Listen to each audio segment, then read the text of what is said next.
नमस्कार साथीभाइहरू।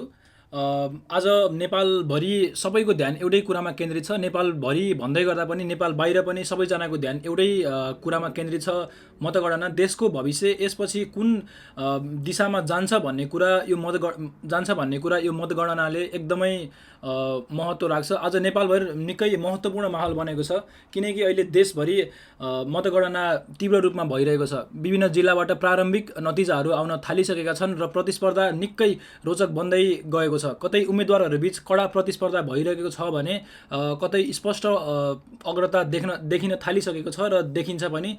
मतगणना केन्द्रहरूमा राजनीतिक दलका प्रतिनिधिहरू, सुरक्षाकर्मीहरू र निर्वाचन आयोगका कर्मचारीहरू एकदमै सक्रिय रूपमा लागिरहनु भएको छ। र अहिलेको यो मतगणना हेर्दै गर्दाखेरि एउटा कुरा हामी के कुरामा स्पष्ट हुन सकिन्छ भने नेपाली जनताहरू पुराना नेता अथवा पुराना दलहरूबाट भनौँ या भ्रष्टाचारबाट एकदमै आजित भएको कुरा चाहिँ यसपालिको मतगणनाले छर्लङ्ग देखाइरहेको छ। अहिले दिउँसोको यो रिपोर्ट हेर्दै गर्दाखेरि हाम्रो चुनावी माहौल राष्ट्रिय स्वतन्त्र पार्टी 34 ठाउँमा विजय हासिल र 85 ठाउँमा अग्रता कायम गरिराखेको छ। त्यस्तै अहिलेसम्मको स्थिति हेर्दाखेरि राष्ट्रिय स्वतन्त्र पार्टी नेपालकै पहिलो पार्टी र अब बहुमततिर लम्किरहेको ताजा अवस्था छ। त्यसपछि 2 नम्बरमा नेपाली काङ्ग्रेस 5 ठाउँमा विजयी भएर 11 ठाउँमा अग्रता कायम गरिराखेको छ।